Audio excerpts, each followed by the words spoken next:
So we started with normal or neutral salt. We said normal salt या neutral salt क्या होता है, इसमें no ionizable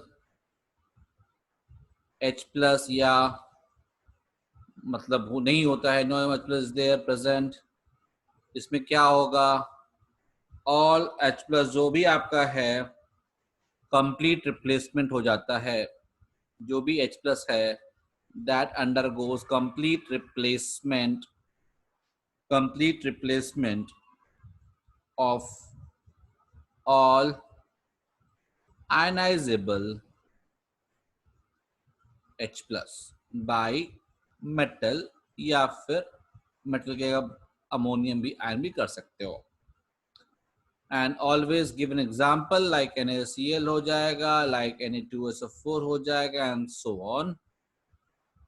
second is acidic salt.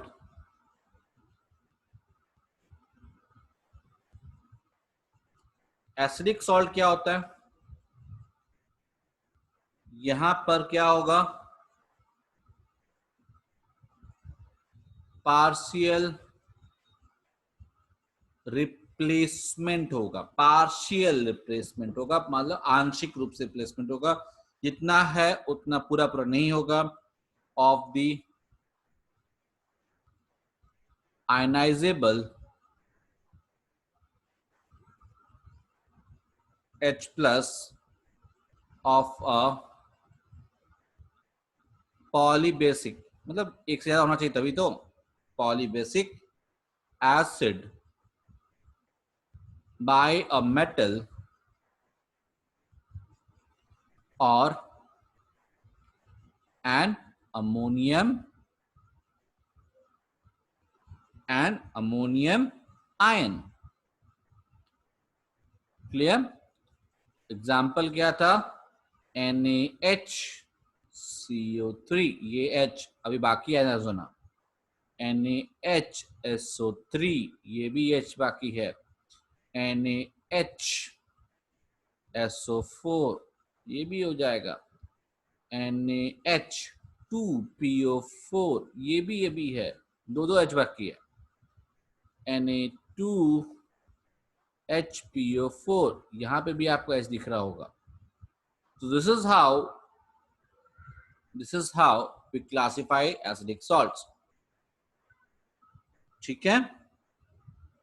These are some of the examples of acidic salt. So we can say that acidic salts कब बनते हैं, acidic salts are usually formed कब, when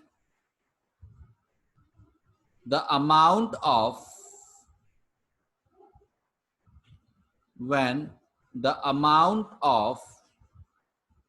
base taken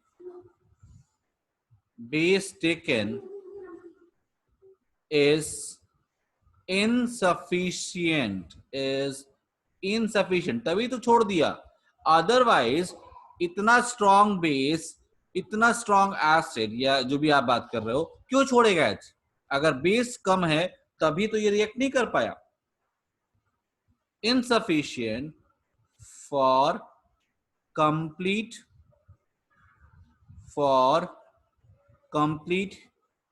neutralization of the acid.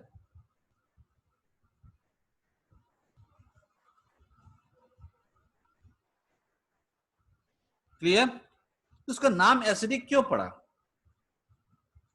क्योंकि acidic salts they basically अगर पानी में जब घोल देते हो तो वो H प्लस अभी एक और जो है वो दे सकते हैं, मतलब they can act as an acid. अगर इससे स्ट्रॉन्गर बेस हमें मिल जाए तो, बात समझ आ रहा है, तो दे can act as an acid if they react with stronger base.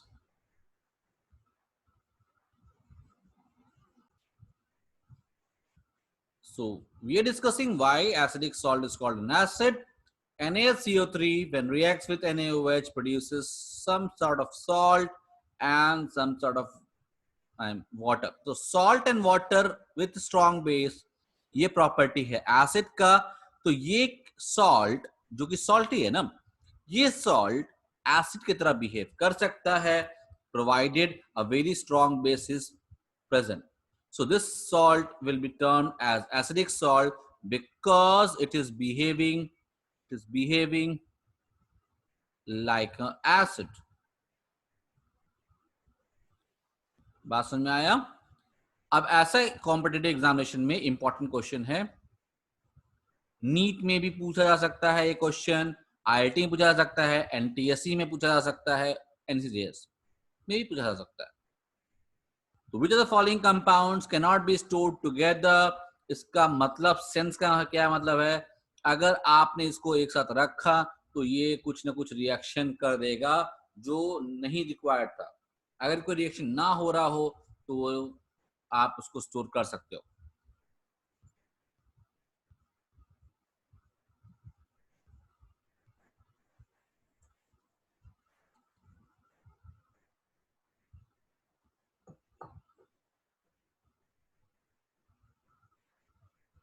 हो गया?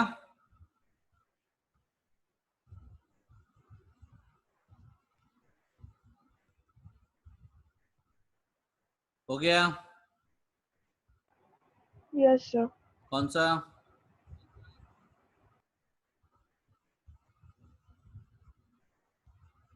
बताइए कौन सा?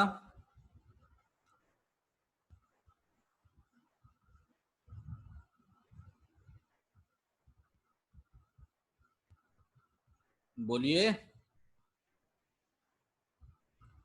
The answer is C, because ये न्यूट्रल है तो neutral will not react with base. ये न्यूट्रल है तो neutral is not going to react with acid also. ये एसिडिक है और ये बेस है तो ये रिएक्ट कर जाएगा, दे विल रिएक्ट, इसलिए इसे रख नहीं सकते. और अगेन ये न्यूट्रल है तो न्यूट्रल के साथ कुछ भी रखोगे तो वो रिएक्ट नहीं करेगा अनलेस अनटिल वो डबल डिस्प्लेसमेंट रिएक्शन हो रहा होगा, जो कि हम लोग बाद में पढ़ेंगे. बट यहां पर ऐसा कोई रिएक्शन पॉसिबल नहीं है. इस कारण से आपका answer will be C. Clear? This is important question. मतलब एनटीसी स्टेज 2 में ऐसा क्वेश्चन आप सोच सकते हो, ये क्वेश्चन आ सकता है. ओके तो ये समझ में आ गया. Next comes the basic salt. What is the basic salt? जिस तरह से एसिड पूरा H प्लस नहीं दिया था उस तरह से भी पॉसिबल है कि बेसिक सॉल्ट में पूरा OH आयनाइज ना करे. ऐसे लोग को हम लोग क्या बोलते हैं? Basic salt. क्लियर? सो क्या होगा ये? They are basic salts are formed, they are formed by partial replacement of hydroxyl group, that is OH minus. ठीक है. अब कहां से? ऑफ ए डाई और ट्राई एसिडिक बेस. एक से ज्यादा OH हो वहां पे पॉसिबल है ये. By an acidic radical, by an acidic radical. Example, basic lead chloride. Basic lead chloride PbOHCl, basic magnesium chloride,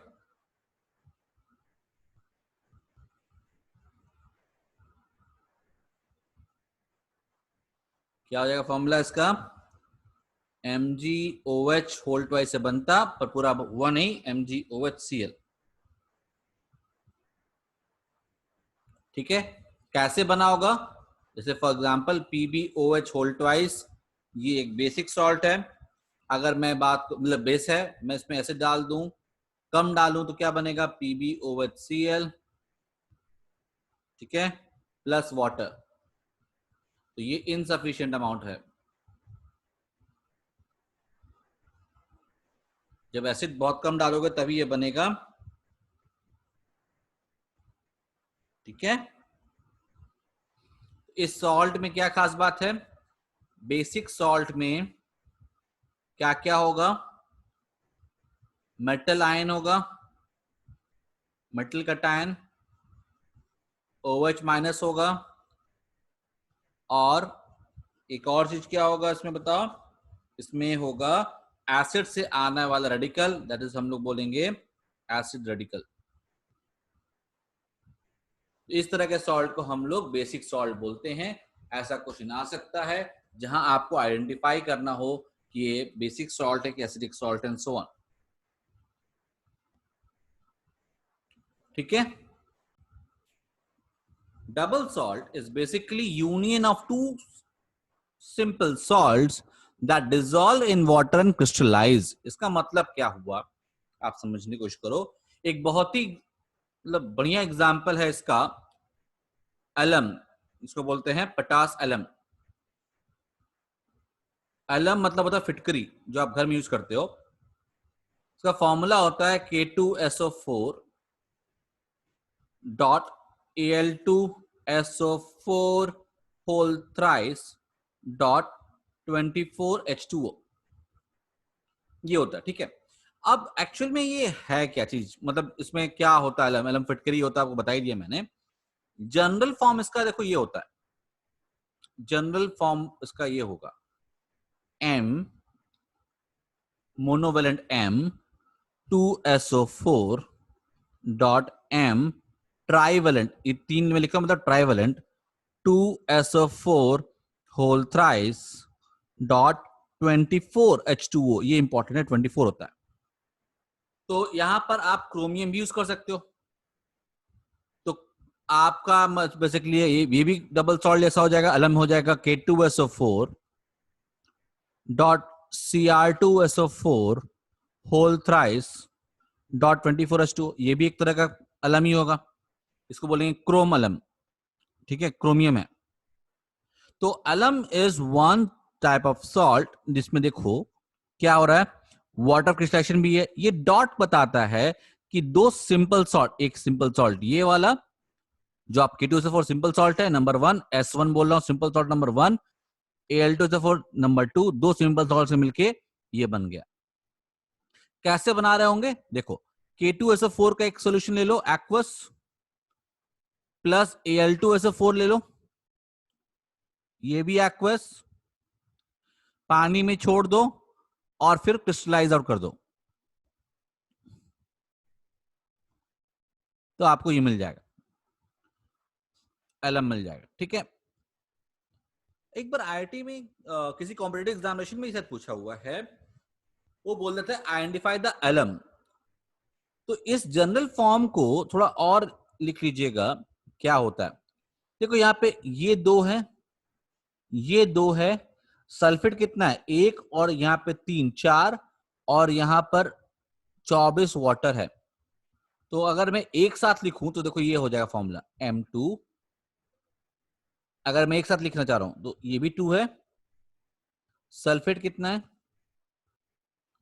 3 1 4, ये भी 4 है, और 24H2O है। तो एक बार एग्जाम में पूछ दिया इस तरीके से, M1 M3 सल्फेट 2 से डिवाइड कर दिया सबको, डॉट 12H2O, और बोला पहचानिए, मतलब ऐसे दे दिया था KAl sulphate whole twice dot 12H2O। अब आपको तो याद ये वाला फॉर्मूला था, ये पूछ दिया कि क्या आइडेंटिफाई द अलम, अब आप कंफ्यूज हो जाओगे। तो याद रखना कि ये इस फॉर्म से भी लिखा जा सकता है, जस्ट रीअरेंजिंग इट एंड 2 को आप कैंसिल कर सकते हो। This is also the same thing as this one, ये इसको एम्पेरिकल फॉर्मूला बोल सकते हो, बट मेन फॉर्मूला आपका यही है, मतलब ये मेन फॉर्मूला है जिसमें 24H2 होता है। एलएम इज वेरी कॉमन, और ये चीज बहुत इंपॉर्टेंट है, एंटीसेप्टिक की तरह काम करता है। फिटकरी आप जानते ही हो, खून अगर बह रहा हो तो उसको रोकने काम आता है, और एग्जामिनेशन में बहुत फेवरेट है ये, ठीक है। तो एलएम को बहुत अच्छे से कर लीजिएगा, क्लियर। तो डबल सॉल्ट की प्रॉपर्टी क्या होती है, इसका एक और एग्जांपल भी लिख लेते हैं, बट प्रॉपर्टी भी लिख लेते हैं। डबल सॉल्ट जैसे ही तुम पानी में डालते हो, one this salt is dissolved in water,